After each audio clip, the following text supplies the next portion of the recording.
Olá a todos e todas.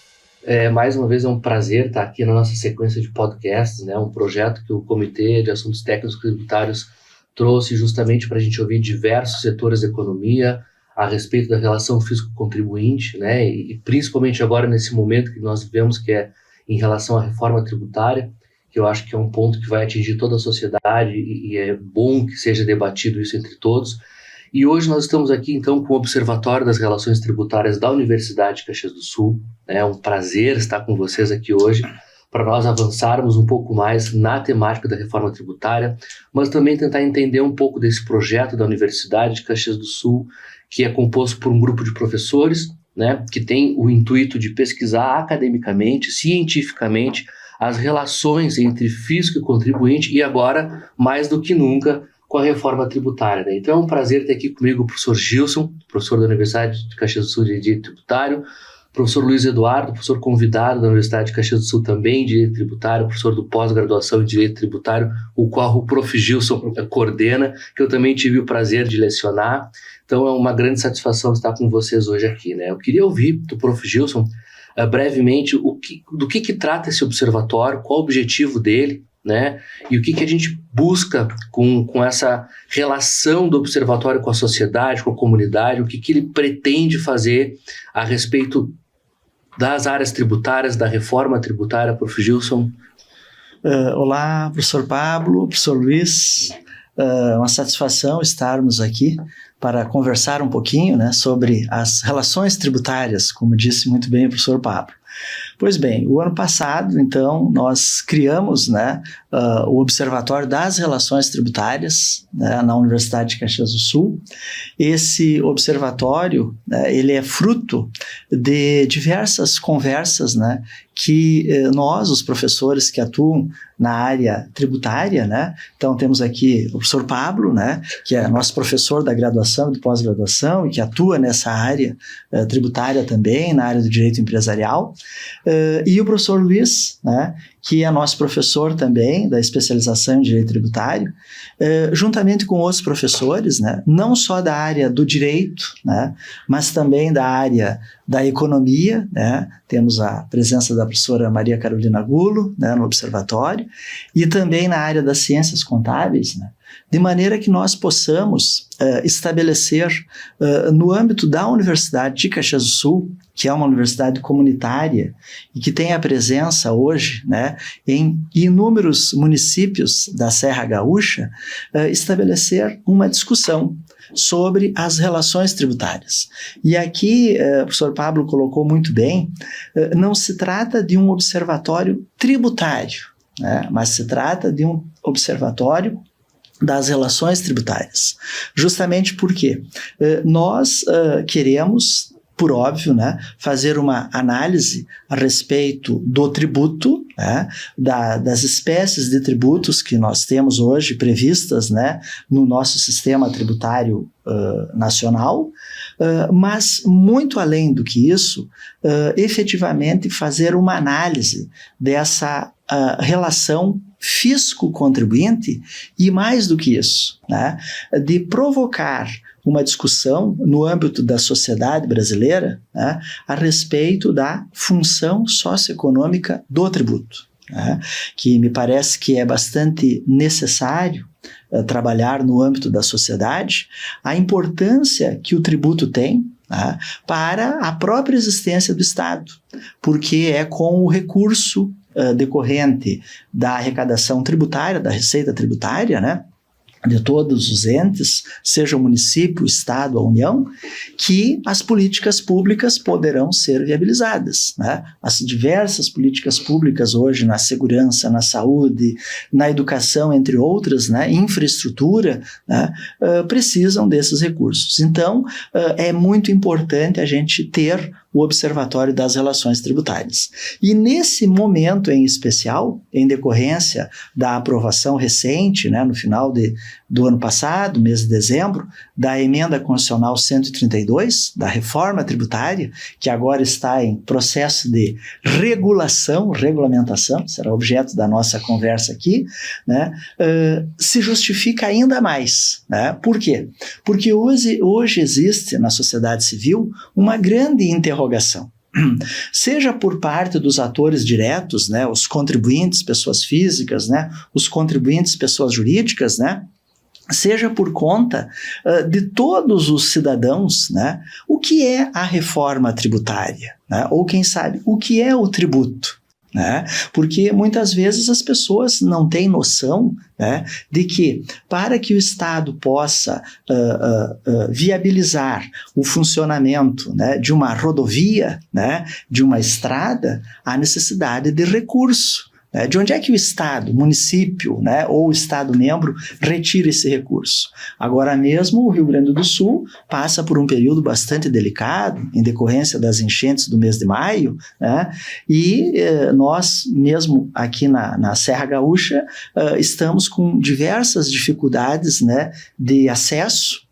Por exemplo, irmos a Nova Petrópolis, Gramado, Canela, por conta da falta de estradas, né? Da falta de uma melhor logística. O estado todo se ressente muito, né, com o não funcionamento do aeroporto Salgado Filho e assim por diante. E isso são reflexos, mas é importante saber que o Estado, nesse momento, precisa colocar recursos, né, para que possamos viabilizar essas atividades. Então, a sociedade como um todo precisa, digamos assim, se apropriar. E o objetivo do Observatório das Relações Tributárias é exatamente isso. A reforma tributária veio. Há muitos anos falamos de reforma tributária, mas ela vai trazer quais benefícios? Né? Isso, num outro momento, a gente vai estar aqui conversando. Né? Melhorar o ambiente de negócios no Estado brasileiro, diminuir a litigiosidade, que hoje em matéria tributária é gritante. Né? Então, entre outros elementos, né, é bastante importante que a gente leve isso. Né? Por quê? Não podemos falar, né, de um Estado democrático de direito, né, e uma sociedade em crescimento se nós não tivermos o verdadeiro exercício da cidadania. Né? Mas como podemos exercer cidadania se nós não conhecemos o funcionamento da máquina? Tá? Então, esse é um dos grandes objetivos, professor Pablo, professor Luiz, né, que também integram, né, o nosso Observatório das Relações Tributárias da Universidade de Caxias do Sul, né, para o desenvolvimento das atividades. Muito obrigado, professor Gilson. Acho que ficou super claro e a importância do observatório. Me parece que é um projeto de fôlego, uma coisa inovadora. Né? Até onde me consta, o nosso observatório, então, ele não é replicado em outras instituições da forma como foi concebido. Prof. Luiz, pesquisador da relação fisco-contribuinte já há bastante tempo, como é que tu enxerga isso hoje? O que o observatório pode contribuir nesse sentido? Maravilha, Prof. Pablo, Prof. Gilson, obrigado pela parceria, obrigado pelo convite. Acho que o observatório é um fórum, né, um instrumento necessário, como um todo, não só para discutir nos seus subcapítulos, digamos assim, que nós temos o primeiro capítulo agora que trata da reforma tributária, mas como um instituto, um organismo pertencente à Universidade de Caxias do Sul, que tem uma relevância das mais altas, eu vejo, assim como todos os nossos pares que compõem o observatório, e me parece que talvez uma das grandes sacadas, se é que dá para dizer isso, informalmente, é justamente a nossa multidisciplinaridade. Né? Nós temos não só o pessoal do direito, nós três aqui somos oriundos do direito, e aí um tanto quanto arcaicos em certos aspectos.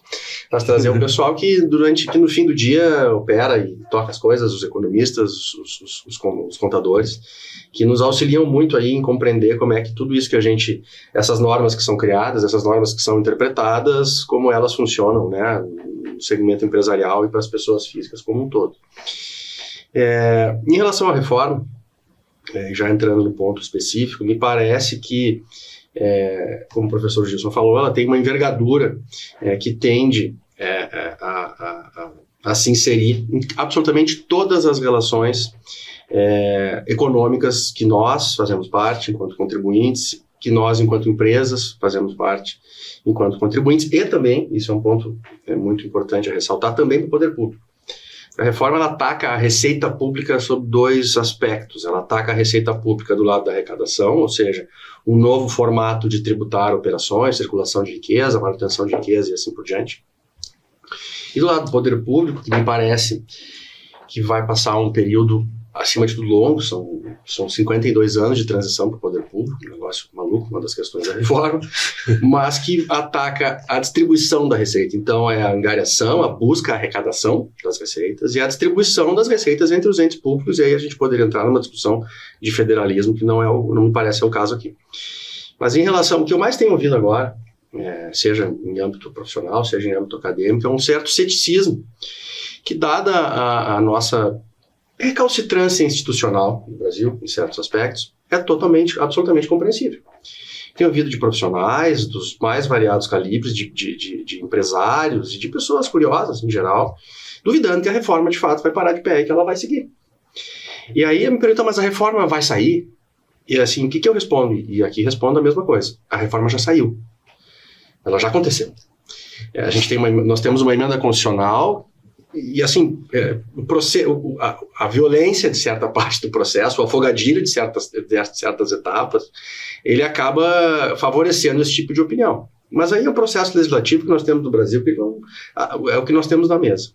Agora, o fato é que a reforma já saiu, e a pergunta, eu gosto sempre, o Prof. Pablo, o Prof. Gil são colegas professores, que às vezes ministramos aulas em conjunto, sabe que eu sempre pergunto. E sempre me coloco na disposição de encontrar as perguntas certas, muito mais do que a resposta. E eu acho que nesse caso a pergunta certa não é se a reforma vai sair. Assim como que ela vai sair, que ela já saiu, nós temos 2 projetos regulamentando uma emenda constitucional, e quando que ela vai sair. Então, assim, outra pergunta que me parece relevante, até para eventualmente entender e questionar algumas questões colocadas na reforma. Ela vai cumprir, ela vai atender aos propósitos ao qual se coloca como em alguns casos panaceia de solução? Não sei, acho que não em todos. Tem um propósito aqui, fala com o Prof. Gilson, tanto como professor quanto profissional fazendário. Me parece que isso é absolutamente legítimo. O dever de pagar tributo, ele previsto em norma, ele é uma obrigação a ser cumprida, o Estado precisa de recursos, tudo bem, mas isso tem um limite, né? E me parece assim, em termos de funcionalidade da reforma, ela tem um propósito que é viabilizar, e não me parece ser porque existem travas muito claras, uma nominal colocada em relação à alíquota, que eu não sei se vão conseguir cumprir, mas ela tem travas de aumento de arrecadação. E me parece que travas, em termos normativos, que tem uma funcionalidade positiva em termos de, vai funcionar ou não. Agora, o que me parece que a reforma vai cumprir com bastante afinco, e isso os contribuintes precisam ficar atentos, é viabilizar de maneira muito precisa, e não diria ótima em termos econômicos, mas de maneira muito precisa e frequente, a arrecadação. Como é que vai fazer isso? Mudando a forma de pagamento do tributo. E essa é uma outra pergunta fundamental a se levar em consideração, especialmente tratando, e aí falando de dia a dia empresarial, fluxo de caixa. Período de apuração e pagamento no vencimento, pessoal, vai acabar. Nós vamos ter um formato de pagamento que chama split payment. Ao fim e ao cabo, o que isso significa? Na liquidação financeira da operação, quando é feito pagamento numa compra online na internet ou numa compra entre negócios, enfim, na hora do pagamento, quem é que faz liquidação financeira em meios de pagamento eletrônico? 100% das operações, salvo, certo? Ou pelo menos uma imensa maioria. Quando que o tributo vai ser pago, recolhido aos cofres públicos? No exato momento da liquidação financeira. Ou seja, aquele giro, aquele fluxo de caixa de período de apuração do mês e pagamento PIS e COFINS no dia 19, dia 20 do mês seguinte, vai acabar. Então, assim, isso é uma mentalidade que precisa ser desenvolvida, as empresas precisam entender, porque esse é um dos pontos da reforma que está aí e vai ficar. Pois é, eu tô atônito com algumas coisas da reforma tributária. Tá? Tem coisas que eu tô perplexo, tem coisas que eu tenho vontade de me esconder embaixo da mesa, porque eu não sei como é que vai funcionar, né? Mas tem algo que eu queria debater e que para o contribuinte, para nós, como cidadão, é muito caro, que é um princípio constitucional, que a gente quer saber se a reforma pode entregar. Eu queria ver a opinião de vocês. Vem cá, a neutralidade tributária, a tão sonhada neutralidade tributária, A neutralidade, o princípio constitucional da neutralidade tributária. Prof. Gilson, o que o senhor pensa? Olha, professor Pablo, me parece que a Constituição, na alteração que foi feita, principalmente ali no artigo 145 da Constituição, que inseriu ali 5 princípios novos, né, bastante importantes, né, inclusive o princípio da transparência, né, que é exatamente aquele princípio, né, que a partir do momento em que o cidadão ele paga o tributo, né, o Estado ele deve ser transparente no sentido de mostrar para o contribuinte onde é que aquele tributo vai ser efetivamente aplicado, né. E em relação a essa questão da neutralidade, né, me parece que essa vai ser uma questão de construção, professor Pablo. Olha que interessante. De construção, por conta de que, a rigor, hoje, o sistema tributário, né, se nós buscarmos, digamos assim, um aspecto acadêmico propriamente dito, né, o tributo, quando ele é arrecadado, né, a rigor, quando o tributo é criado, podemos dizer assim que ele tem alguns objetivos, né? O primeiro objetivo, a primeira vocação do tributo é alimentar as necessidades do Estado, ou seja, a chamada função fiscal do tributo, né? Todavia, nós temos a possibilidade de dar ao tributo outras destinações, né? Nós temos o tributo regulatório, que é bastante utilizado no Estado brasileiro, a chamada extrafiscalidade, né? Nós temos algumas espécies de tributos parafiscais, que têm uma destinação própria em função da sua arrecadação, né? Mas a questão da neutralidade, né, me parece que é o grande ponto de interrogação. Por quê?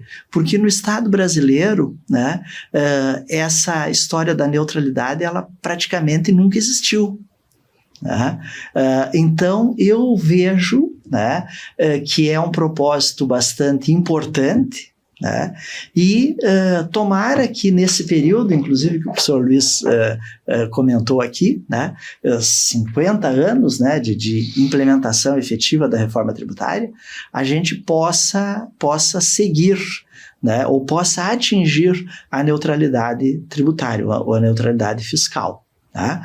Mas temos que levar em consideração, né, um grande aspecto, né?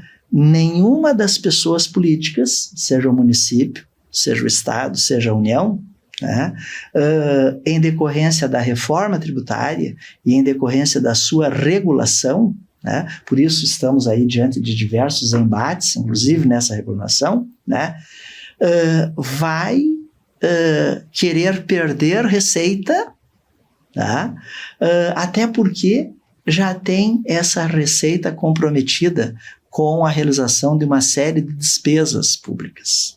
Tá? E me parece que a neutralidade, ela passa muito mais por uma questão de fechamento de contas orçamentárias, né, do que qualquer outra coisa. É verdade. Então, esse é um aspecto que a gente tem que levar em conta. Né? Tanto é verdade, apenas para encerrar, né, nesse ponto, que agora mesmo, né, professor Pablo e professor Luiz, né, nós acompanhamos inúmeras audiências públicas que foram feitas na Câmara, né, com a participação de pesquisadores, profissionais, representantes, né, de órgãos de classe, OAB, Conselho de Contabilidade, instituições de pesquisa, né, e que estiveram lá falando exatamente, tecnicamente, a respeito dessas questões, né? E veio o projeto, digamos assim, aprovado num primeiro momento, né, com uma série de elementos, né, que não foram os pontuados tecnicamente. Né? Então, aí me preocupa muito essa questão da neutralidade. Mas eu quero crer que deva ser, sim, uma norma programática. Vamos tentar conseguir. Quando Não sabemos. Sabe que é interessante essa visão que recentemente a gente teve uma conversa então que estava com o secretário Fantinel lá do município de Porto Alegre, estava o diretor de arrecadação aqui, o Micael, nosso também professor, nosso querido colega, e nós estávamos conversando bastante a respeito disso, né? E o Fantinel, ele disse de uma forma muito clara, olha gente, a gente vai errar muito para acertar, a gente ainda vai errar muito, a gente ainda vai ter várias questões e tangenciamento da reforma para poder acertar. Talvez seja isso que o senhor quer dizer, professor Jorge. Para a gente atingir a neutralidade, a gente ainda vai ter que caminhar um longo período para isso. Prof. Luiz, apimentando um pouco mais o debate, tá? Vamos falar então, assim, eu quero ampliar um pouco, né? Neutralidade, simplificação, que depois eu quero ouvir também um pouco mais, e hot topics, no sentido, o que assusta?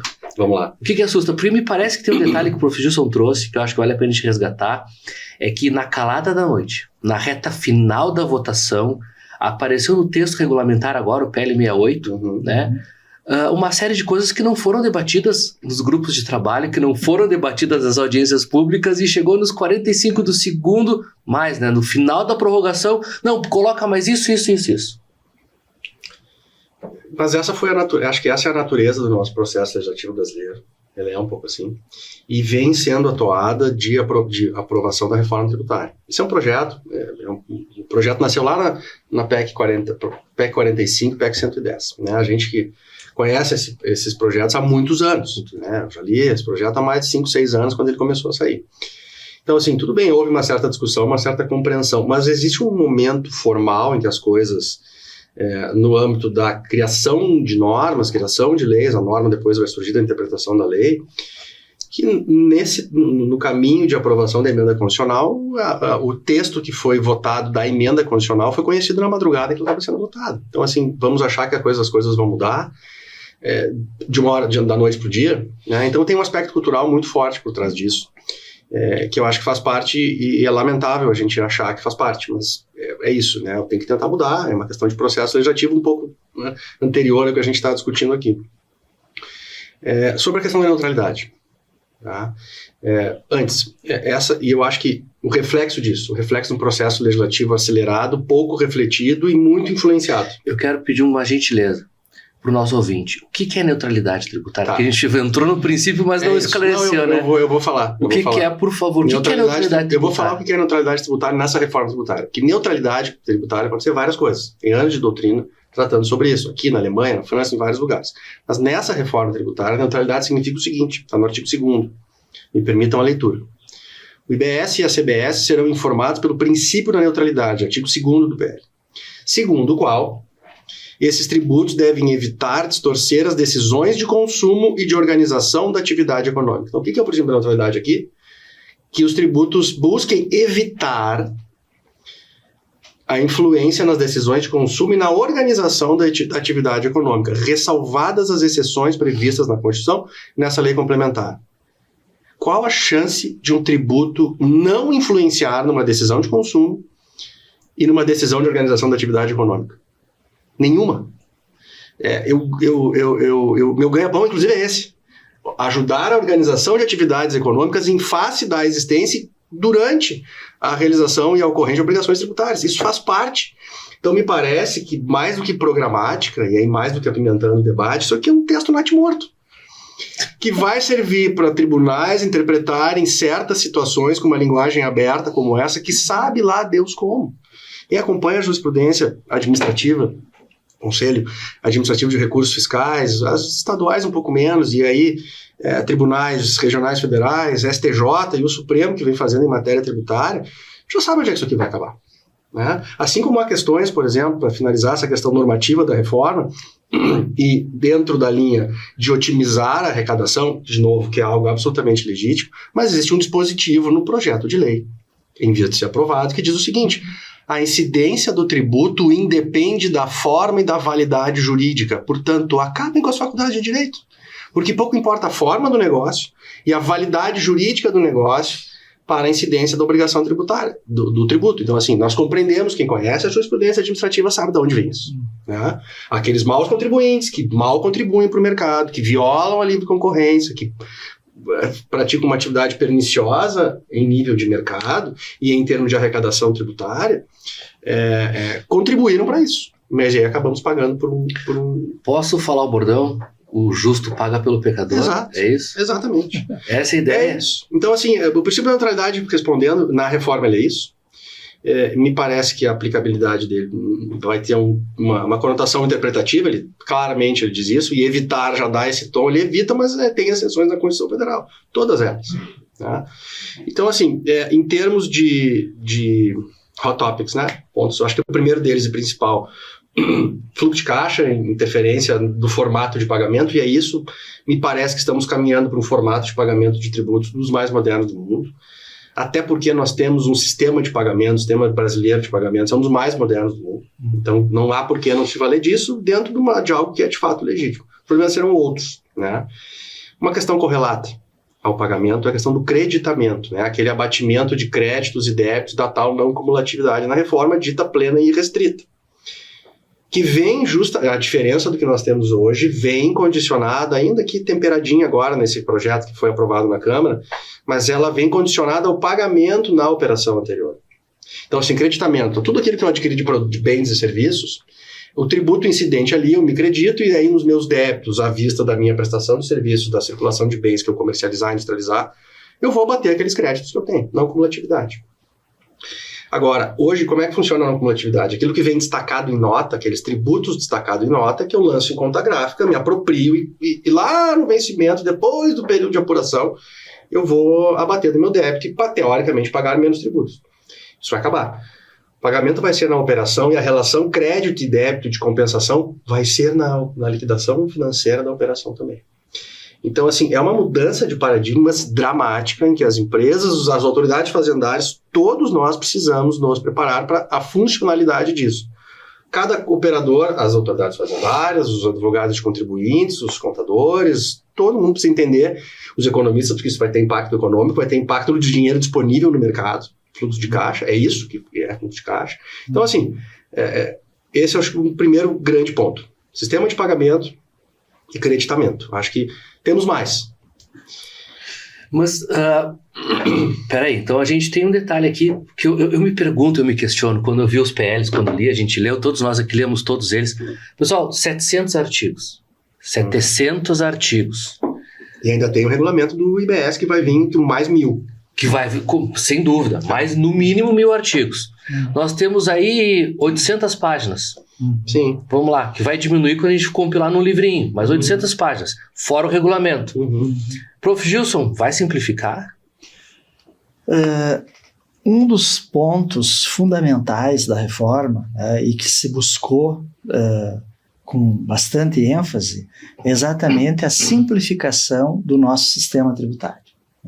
Porque o sistema tributário brasileiro e essa nossa tributação do consumo, enseja essas espécies tributárias como o ICMS, que nós temos hoje uma legislação nas 27 unidades da federação, e mais o ISS, que nós temos mais de 5.570 legislações espalhadas aí pelo Brasil.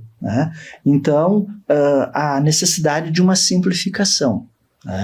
Me parece que a partir do momento em que a gente vai ter o IBS e que vai reunir ICMS e ISS, ainda que a gente fale de uma lei que tem aí 700 artigos e de um regulamento que venha a ter 1.000 artigos, certamente nós vamos caminhar para um processo de simplificação, me parece.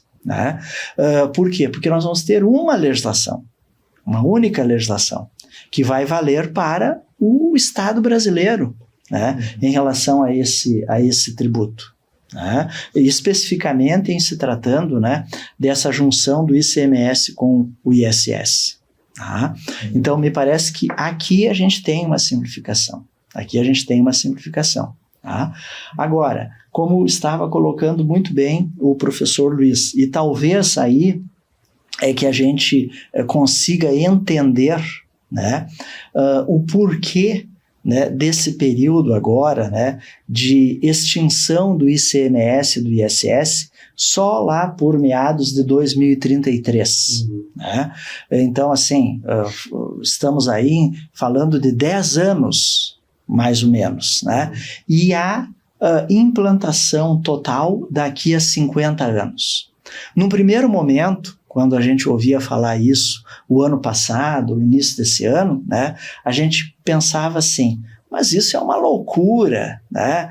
E inclusive alguns, né, e de maneira bastante oportuna o professor Luiz coloca, né, fizeram o questionamento, mas será que essa reforma virá? Né? Ninguém acredita, e ainda tem muitas pessoas que não estão acreditando, apesar de a emenda estar posta, né?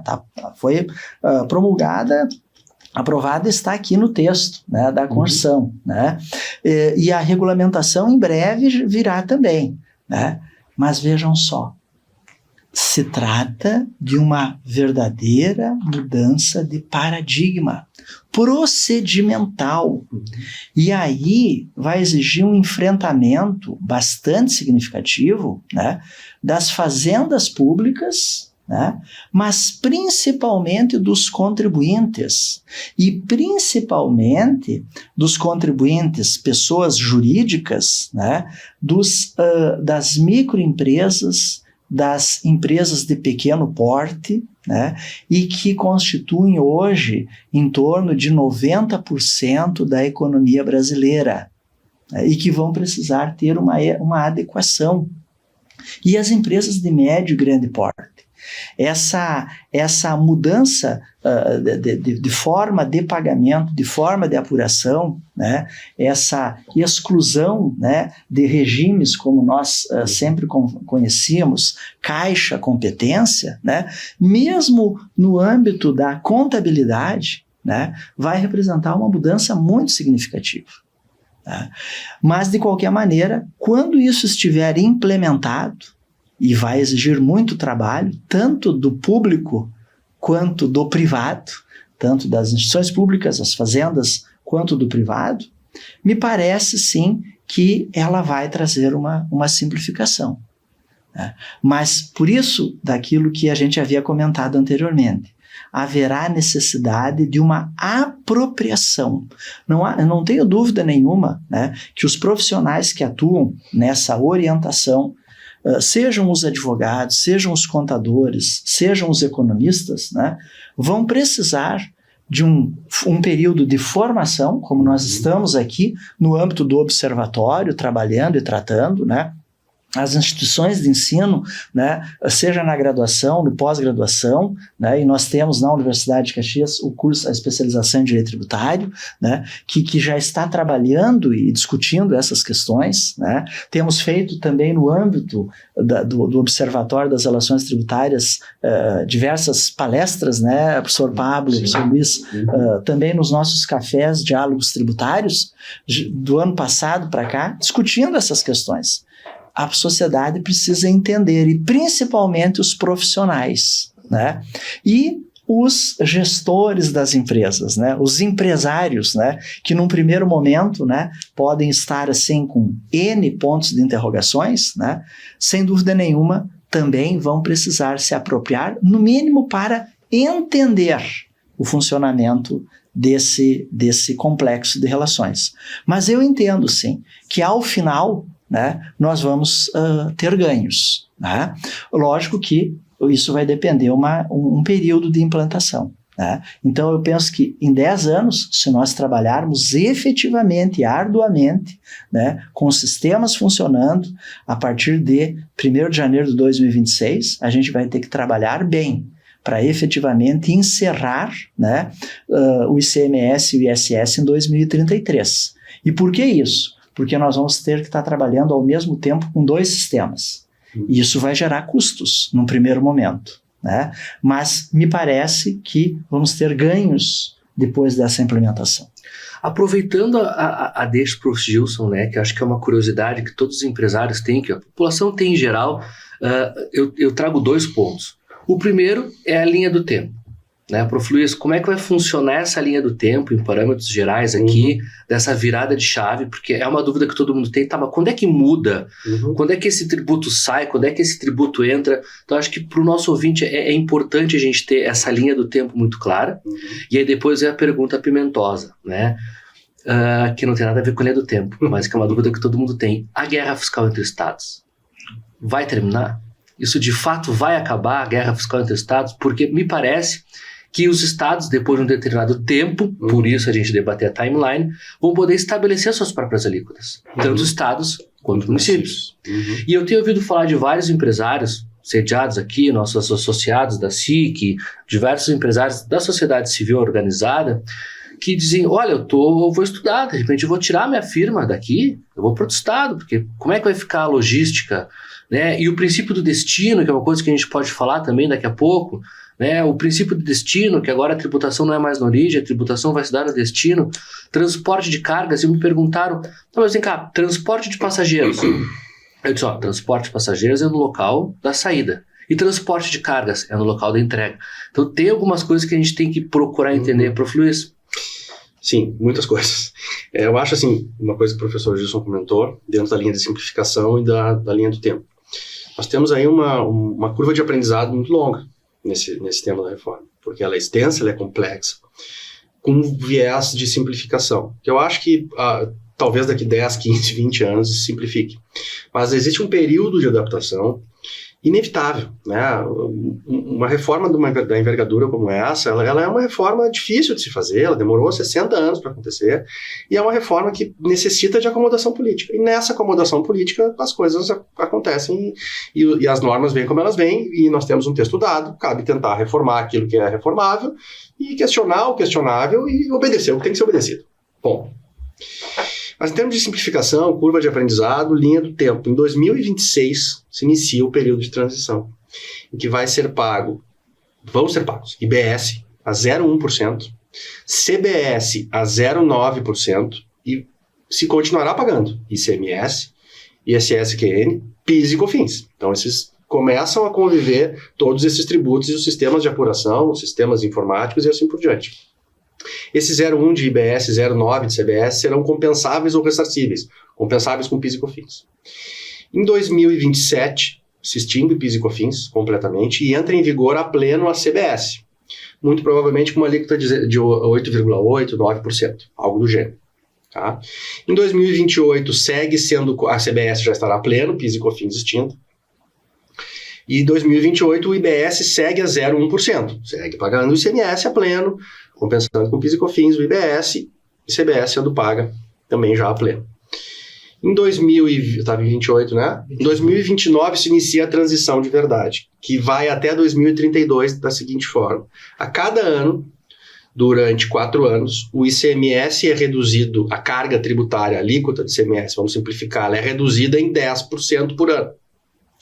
E a alíquota de IBS, presumida em mais 16%, 18%, para chegar nos 26%, 18%, ela vai aumentando 10% ao ano. E chega assim ao final de 2032, com 60% da carga do ICMS que nós temos hoje, a apuração continua, 40% da futura carga do IBS e CBS já a pleno. E na virada para 2033 se puxa o plug de PIS e COFINS, do IBS, entra o IBS a pleno, sai o ICMS e fica IBS e CBS. 2033. 1º de janeiro de 2033, se não houver prorrogação. Então, assim, existe um período de entendimento desse... é muito longo, mas tem que ser muito longo. Vou esperar até 2026. Se esperar até 2026, os contadores da sua empresa vão entrar em pânico quando a coisa começar a acontecer. Então, a preparação, ela começa agora. O entendimento, ele começa agora. Então, assim, nós temos que ter todo esse caminho para chegar no momento de futura simplificação. Tá? Que eu acho que é um caminho. Acho que tende a acontecer, a arrecadação é otimizada, o contribuinte vai se virar, vai ter que ter uma curva de aprendizado em relação ao fluxo de caixa que mudou, e a vida vai continuar todo mundo aqui. Certo? Segunda pergunta, posso passar para ela? Claro. Guerra fiscal dos estados, vai acabar? Não. O que vai acontecer? Ela vai sair da rua e os estados vão entrar num ringue chamado Comitê Gestor. Sensacional. Mas vai piorar, porque o que vai acontecer? Algo que já existe numa dimensão muito menor, vai existir a guerra fiscal entre os municípios. Porque a guerra fiscal ela vai deixar de acontecer através da concessão de benefícios fiscais, que é como funciona hoje, ainda que um pouco mais timidamente, entre estados, inclusive entre municípios, um pouco menos. Ela sai da concessão de benefício fiscal e vai começar a guerra pela angariação de consumidores. Por quê? Porque a tributação vai se dar no destino, e quanto mais destino, ou quanto mais destino aquele município se tornar, mais tributos serão arrecadados ali, e teoricamente mais tributos serão a eles destinados. Então nós teremos uma briga por consumidores, porque vejam, é uma reforma do consumo, mas ela é uma reforma da renda consumida, ao fim e ao cabo. Porque nós temos o princípio do destino, ou seja, o tributo vai ser pago para onde é consumido, adquirido o bem, onde é tomado o serviço. É lá que vai ser devido o tributo, a ser pago, a ser destinado para lá. O IBS vai recolher para o comitê gestor, não recolhe mais para o Estado, o ICMS. O município não recebe mais o ISS que ele vai receber uma distribuição, e aí vem a gritaria dos municípios, eles vão receber uma distribuição de um tributo que já é dele, por uma outra autoridade federativa. Mas isso é um outro assunto. Então o que os municípios precisam? Eles precisam de mais renda no seu município. O que é bom porque gira a economia, porque tendo mais renda terá mais consumo. Então a guerra fiscal dos estados ela não vai terminar. Eles só vão ser alocados dentro de um coliseu chamado Comitê Gestor, que vai ser responsável, entre várias coisas, por principalmente arrecadar o IBS e distribuir a receita, e ainda junto com a União, e isso eu quero ver, junto com a União, uniformizar a interpretação da legislação de IBS e ICMS, que é a mesma. Então, assim, ainda na guerra fiscal, e ainda vão colocar a União no meio. Que tá lá fora, né? Não, a União tá lá, a União é a União, a gente sabe. Assim, e aí o que vai acontecer? Sai da concessão de benefícios fiscais e a guerra fiscal vai ser colocada, vai ficar um pouco menos agressiva, talvez, porque vai ser uma guerra deliberativa. Não uma guerra de concessão de benefícios fiscais. Benefícios fiscais, aliás, se me permite adiantar um pouco o tema, tema da mais alta relevância num país subvencionista como o Brasil, por necessidades continentais, não precisamos aqui dizer por quê. Benefícios fiscais esses que lembram da transição, quando vai começar em 2026, em 2029, a 10% ao ano reduzindo o ICMS, todos os benefícios fiscais de ICMS, de ISS-QN, mas aqui o ICMS tem uma arrecadação mais pujante, o ICMS, os benefícios de ICMS, todos eles, alíquota reduzida, base de cálculo reduzida, diferimento, e ainda os benefícios financeiros fiscais, aqueles concedidos, subvencionados pelo Estado, exemplo tradicionalíssimo, o Fundopem, por exemplo, eles também serão reduzidos à razão de 10% ao longo desses 4 anos. E aí existe um procedimento de acomodação disso, porque muitos desses benefícios foram concedidos a termo e sob condição. Você deve manter o nível de empregos, você deve empregar mais pessoas, você deve fazer uma implementação do seu parque industrial, deve instituir um parque industrial e assim por diante. E aí se criou um procedimento justamente para esses contribuintes recorrerem ao poder público mediante um requerimento administrativo que tem uma previsão extensíssima, procedimento esse perante a Receita Federal, de recuperação financeira desses benefícios financeiros fiscais. Tá? Então, quem tem benefício fiscal deve ficar atento, vai ter que buscar um profissional para ir atrás desses valores, desde que os tenha recebido sob condição, qualquer que seja, e por prazo determinado. Maravilhosa deixa para saldo credor. Porque o que preocupa muito os empresários, Prof. Luiz, vou deixar essa Prof. Luiz responder, para não botar o Prof. Luiz num problema, né, numa saia justa. Deixa o professor Luiz, depois a gente fala um pouquinho sobre outros pontos aqui importantes, mas uma grande dúvida dos empresários, dentre os nossos associados aqui, em vários bate-papos que nós tivemos aqui no nosso próprio podcast aqui, né, saldo credor acumulado. O que eu faço com isso? Como é que vai ser feito isso aí? Porque eu tenho eu tenho saldo credor, porque eu gero saldo credor, claro. Eu tenho diferimento de CMS, eu tenho crédito presumido, exportador, e eu tenho saldo credor. Como é que vai acontecer isso aí? É um dinheiro que eu tenho. Claro. É um ativo, né? É um ativo que existe. Pode haver saldo credor de PIS e COFINS também. Então eu tenho uma operação onerada a pleno na entrada, meus insumos são tributados a 9,25% na minha entrada, material de embalagem, óleo lubrificante, energia, etc, etc. eu me credito a 9,25%, PIS e COFINS, só que a minha saída é desonerada. Ela é isenta, ela é imune, ela tem base de cálculo reduzida, sei lá. Ou seja, eu pago mais tributo na entrada, nos bens que eu adquiro, nos insumos, e pago tributo a menor, ainda que com uma carga relativamente elevada, eu pago um tributo a menor na minha saída. Eu formo um saldo credor. Isso que é saldo credor. Tanto de PIS e COFINS quanto de ICMS.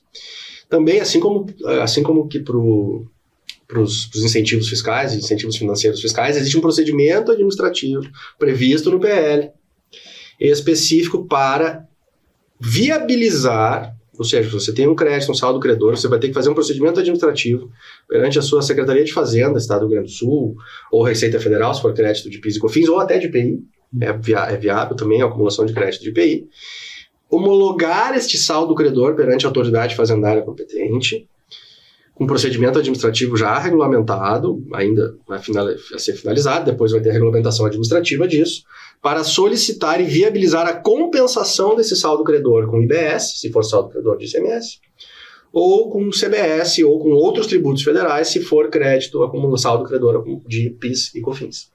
Então, assim, tem um tratamento normativo, só o que é preciso? Entender qual é o tratamento normativo e já passar a se preparar para isso. Quando eu ouço a palavra tratamento normativo e eu li no texto de forma muito clara que não pode ter compensação cruzada, que a não cumulatividade não é tão plena assim, daí a gente entra nos membros de bens de uso e consumo pessoal, que eu acho que é uma parte justa do texto, tá? Uhum. Eu acho que bens de uso e consumo pessoal, ou seja, eu não posso me utilizar de expedientes tributários escusos para recolher menos tributo, isso é uma coisa muito clara, me parece que é um acerto do texto, mas eu queria falar um pouquinho sobre litigiosidade. E Prof. Gilson, como professor da área de tributário, de prática tributária, meu querido colega da Universidade de Caxias do Sul, depois o Prof. Luiz, como grande reconhecido advogado de contribuinte. Litigiosidade, Prof. Gilson. Será que a gente vai caminhar para a redução da litigiosidade tributária no Brasil? Professor Pablo, esta é a questão, né, complexa para ser respondida. Mas, como a gente havia comentado no início, a reforma tributária, como o professor Luiz comentou, ela vem sendo discutida já há alguns anos no Brasil. E até por conta de que o nosso sistema tributário, como nós conhecemos hoje, né, ele foi criado, né, pela emenda constitucional lá de 1965, né, e é a emenda constitucional número 18, que ainda foi uma emenda vinculada à Constituição lá de 1946, e que organizou o sistema tributário, né, fundado na circulação e produção da riqueza. Né. E ao longo desse período nós tivemos diversas alterações do sistema, né, e podemos dizer assim que anterior à proposta do ano passado, nós tivemos a emenda número 42 em 2003, né? Casualmente, né, no primeiro ano do mandato também do presidente Lula, né? Então, 20 anos depois, é aprovada a emenda 132, né?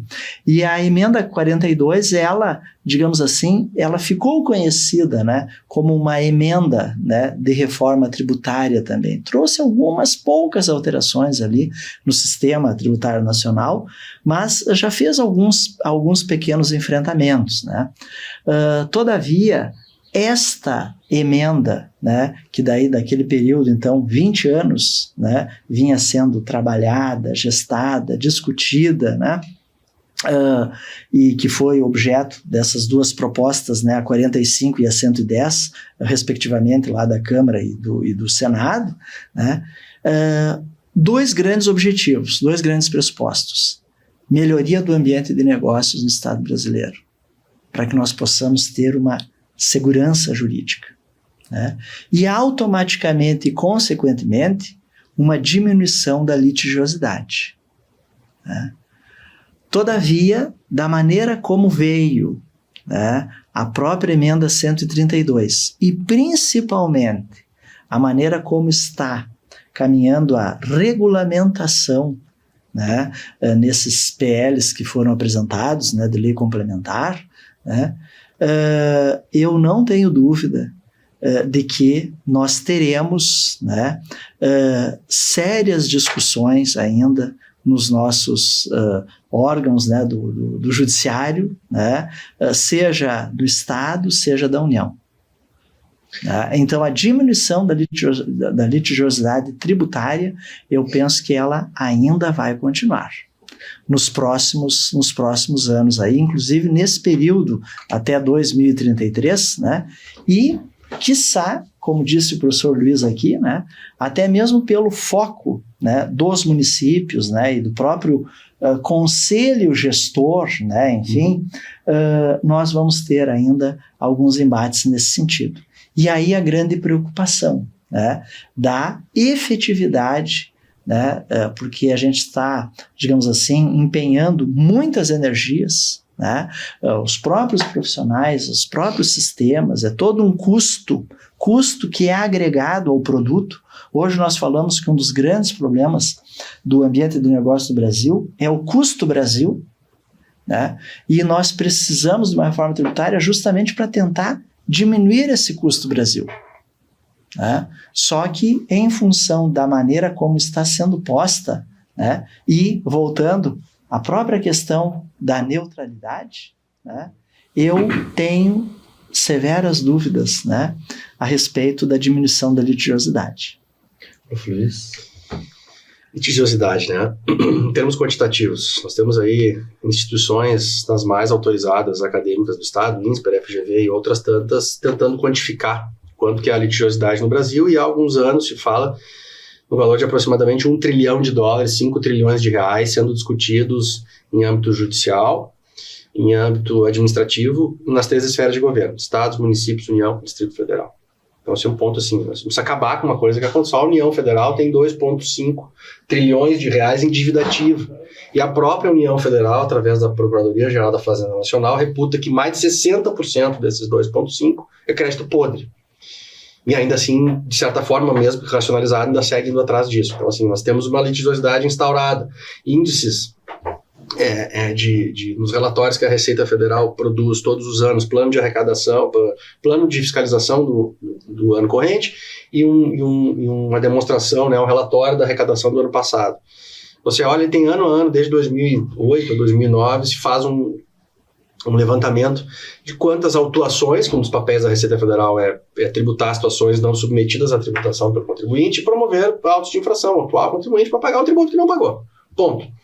E aí os percentuais de pagamento ou de parcelamento, se autua bem ou mal é um outro problema que não vem ao caso, mas os percentuais de pagamento ou de parcelamento, eles reduzem dramaticamente a ponto de chegar num determinado ano, acho que é 2017, menos de 0,5% foi pago parcelado. Então, assim, nós temos uma propensão dos dois lados a litigar. Ponto. Lamentavelmente, eu acho que isso hoje mudou com as questões de mediação, arbitragem, inclusive em âmbito tributário. O Código de Processo Civil de 2015 colocou isso mais fortemente na mesa. Cadeiras, disciplinas voltadas à consensualidade estão sendo colocadas nos currículos, mas, mal ou bem, especialmente os advogados que já estão no mercado há mais tempo, nós somos ensinados a litigar. Então, mudar esse mindset é muito difícil. E falo isso por mim mesmo. Foram anos assim para compreender que o caminho é outro, paradigma de relação fisco-contribuinte, etc. Mas nós temos um pendor à litigiosidade endêmico no Brasil. Uma das razões, o direito é feito de palavras. Palavras são vagas, são ambíguas, são polissêmicas, são palavras são difíceis. Devem ser interpretadas. E nós temos muitas palavras, especialmente na nossa Constituição. Existe um dado interessantíssimo, eles já estão cansados de ouvir, que somente o capítulo tributário da nossa Constituição, artigo 145 até o 162, os seus auxiliares de incisos e parágrafos, ele tem mais palavras que a Constituição norte-americana inteira, que por sua vez está lá desde 1789. Então, assim, tem mais palavras, há mais possibilidades de interpretar, mais interpretações, tem mais gente interpretando, tem interpretações dissonantes, e aí as coisas começam a ficar problemáticas. Então, assim, a litigiosidade vai diminuir, ela vai mudar, não vai acabar, pessoal. Não tem, é difícil. Então, assim, o que tem que mudar é o approach, como se trata o conflito. E como se trata o conflito? Se trata o conflito antes do conflito existir. Porque o tratamento ex post do conflito é litigiosidade, a briga, eu quero o meu porque é o teu, enfim. E tem que botar uma autoridade no meio para decidir, e ainda assim é complicado e demorado. Então, assim, é uma conscientização ex ante, ela é antes da existência do conflito. Um exemplo, os Estados Unidos têm isso. Transação tributária antes da ocorrência do fato gerador. Temos a denúncia espontânea, mas a coisa tem que ser otimizada. Então, assim, o sujeito está vendo que não vai pagar o tributo, os Estados Unidos, com todos os seus problemas do sistema tributário que eles têm, problemas graves. O contribuinte vai lá e faz uma transação antes da ocorrência. Nós temos uma transação que agora, no PL, está sendo alterada o projeto, a lei de transação, para poder incluir no âmbito da Receita, e isso é devido, os auditores querem isso. Só que eles precisam de ferramentas legais. Somos regidos pelo princípio, somos engessados pela legalidade. Faz parte, é assim que funciona. Então, assim, em termos de litigiosidade, qual será? Sobre o que será? Eu podia citar 150 exemplos aqui, eu vou dizer só um.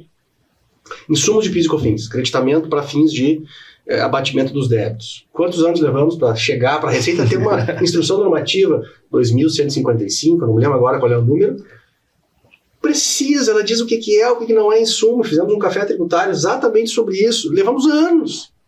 O STJ levou anos para criar um critério, essencialidade e relevância. E aí chega lá no PL, nós temos duas expressões para viabilizar ou não a tomada de crédito em face de bens de uso e consumo. Ele fala em bens e serviços necessários à realização da operação pelo contribuinte. O que vocês acham que é necessário ou não para a sua operação? Para nós? E eu acho uma coisa, tu acha outra, eles acham outra e assim vai. É muito aberto.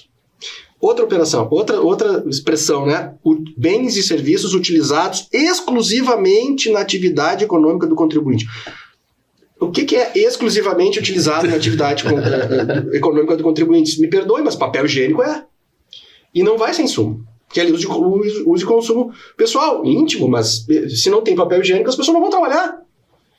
Folha de pagamento, ele é utilizado exclusivamente na atividade, porque o sujeito paga, não é insumo.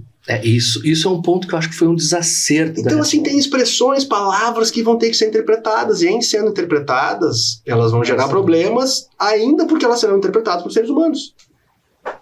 Não, bom, merece mais 4 encontros falar sobre isso, né? Infelizmente, a gente já está chegando aqui ao final do nosso tempo regulamentar, mas só esse ponto que o Prof. Luiz traz, eu acho que a gente pode fazer vários encontros e disciplinas e mais. Nós, professores, vamos ter que reaprender o direito tributário. Os professores de todas as disciplinas de direito tributário das universidades, nós vamos ter que reaprender o direito tributário, os magistrados vão ter que reaprender, os julgadores administrativos vão ter que reaprender no âmbito da Receita Federal, Estadual, Municipal. O Comitê Gestor já nasce entendendo, espero eu que isso aconteça. E essa é uma grande preocupação que nós temos, esses pontos de interrogação, essas questões, né? Eu estava conversando esses dias que hoje nós temos nas bancas acadêmicas 2 disciplinas de direito tributário, nós vamos ter 9. A gente vai aprender saldo credor no tributário 9 agora, né? O tributário civil vai concorrer com o número de disciplinas, porque quantas disciplinas de direito tributário nas universidades nós vamos ter que ter para explicar a reforma do tamanho que ela é, para depois chegar na simplificação. Mas enfim, o tema, para quem é apaixonado pela área como nós somos, é maravilhoso, para quem não é, já se torna enfadonho já com o nosso tempo já estendido, e eu queria então propor encaminhamentos finais, né? Bom, eu agradeço a oportunidade, né, de nós estarmos aqui conversando um pouquinho, né, sobre o nosso Observatório das Relações Tributárias da Universidade, e a gente está sempre aí à disposição e vamos continuar, né, professor Pablo, professor Luiz, realizando esses tipos de discussões, né? Porque, como eu comentei, nós precisamos levar essa informação para a sociedade, né? E é muito importante, né, que a sociedade, tanto quanto possível, se aproprie dessas questões, né? Por quê? Porque na hora, né, de comprar o seu produto, né, na hora de estar pagando o tributo que incide lá na relação jurídico-tributária, né, que todos nós, de uma maneira ou de outra, somos contribuintes diariamente das mais diversas formas, possamos saber, né, que aquele tributo que a gente paga, né, é um tributo que vai ser bastante importante para o funcionamento do Estado. E apenas aproveitando aqui uma questão que o professor Luiz traz, né, a viabilização de alguns instrumentos que nós já temos na nossa legislação, que é o caso da transação tributária, né, que está lá no CTN desde 1966 e que agora, recentemente, em 2020, foi regulado, e que me parece, sim, que é uma forma bastante eficaz, né, de composição do crédito tributário. Aliás, durante muitos anos, entendeu-se, né, imagina, como é que nós vamos poder fazer uma transação, né, de crédito público, né? A transação é um instituto, uma espécie de contrato lá do direito civil, né, em que ambas as partes abrem mão de algo. E em matéria tributária, sem dúvida nenhuma, é algo fundamental, porque vale a pena para a fazenda pública e também para o sujeito passivo, né, manter em dia a situação dele, né, e a fazenda pública, ao invés de perder 100, né, ganha 10. Né? E esse dinheiro é um dinheiro que é importante para a sociedade. O professor Luiz trouxe alguns números e para quem interessar, né, basta nós ingressarmos hoje no site lá da Procuradoria da Fazenda Nacional e nós verificamos agora mesmo, nesse ano de 2024, né, até o mês de maio, 5 primeiros meses do ano, né, em transação tributária, foi feita uma arrecadação de 7 bilhões de reais em transação tributária. 7 bilhões de reais. Né? Então, me parece que a gente precisa trabalhar isso, né, e avançar. E esse debate, né, ele merece a gente ter e dar continuidade aí na sequência. Tá? Então, agradeço mais uma vez a oportunidade. Obrigado, professor Gilson, prof. Luiz. Agradeço também a oportunidade que a SIC nos dá de trazer aqui as nossas ideias, compartilhar os nossos anseios, as nossas expectativas, divulgar o nosso observatório. E eu acho que a mensagem vai na linha de um dos papéis do observatório. Não quero vir aqui, não desejava vir aqui trazer uma mensagem de pânico, de assustar contribuintes, quem quer esteja nos ouvindo. Mas uma mensagem de preparação, as pessoas vão se preparar. No momento que tiver preparação, tiver qualificação, qualifiquem-se, capacitem-se, porque é isso que vai viabilizar uma aterrissagem mais suave da reforma tributária nas atividades, especialmente nas atividades econômicas dos contribuintes e no dia a dia também. Operações com imóveis vão ser influenciadas, temos uma série de regimes excepcionais que vão ser instituídos, que podem ou não tocar nas pessoas físicas. Isso deve ser entendido, isso deve ser compreendido, é um momento de compreensão, é isso que deve ser feito, e o quanto antes melhor, porque o nível de incompreensão ele é grande também para nós, que somos técnicos, que lidamos com o assunto. Então, eu acho que essa é a grande mensagem, e para encerrar, eu faço sempre uma mensagem, a Prof. Carol, nossa companheira de observatório, economista, sempre faz uma crítica que eu gosto de fazer eco.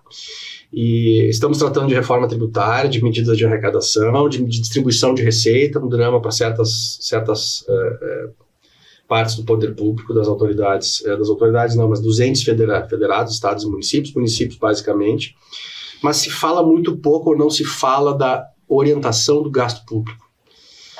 Pela primeira vez, assim, há uma questão, nós vivemos o estado fiscal, ele precisa de tributos, isso é legítimo e isso é necessário. Isso devem ser atendidas as regras tributárias, mas além de haver limites para isso, deve haver uma consciência com o que se faz com a arrecadação, e isso não se debate no nosso país. Se debate muito pouco. Então, assim, e o tributo ele é um requisito, um pré-requisito de governabilidade nesse país, como em todos os estados modernos hoje em dia, mas é um requisito de governabilidade. A arrecadação tributária só se fala mais, e de novo aqui não quero entrar não faço questão de não entrar, não faço apologia a esse ou aquele governo, mas sim é uma necessidade de Estado permanente, independentemente do governo, que entra precisando de receitas. Mas ninguém fala de saneamento, de entendimento, de racionalização do gasto público. Hoje, pela primeira vez, eu vi uma notícia, o governo prepara uma medida provisória passando um pente fino no gasto público. Maravilha. Mas vamos levar adiante esse debate do gasto público também. Ele é necessário, ele pode ser otimizado. Imposto sobre a renda pode ser direcionado para doações e N coisas. Mas esse é um debate que deve ser enfrentado. E talvez eu deixe aqui um spoiler para um próximo, que eu não me sinto qualificado para tratar de gasto público a pleno, pelo menos, mas para tratar de racionalização do gasto público. Eu acho maravilhoso, acho que é um super encerramento, né? Então, para mim fica um recado assim, muito claro, tá? Muito claro de 3 pontos, de tudo que a gente debateu, mas de 3 pontos principais. O primeiro deles, compreensão.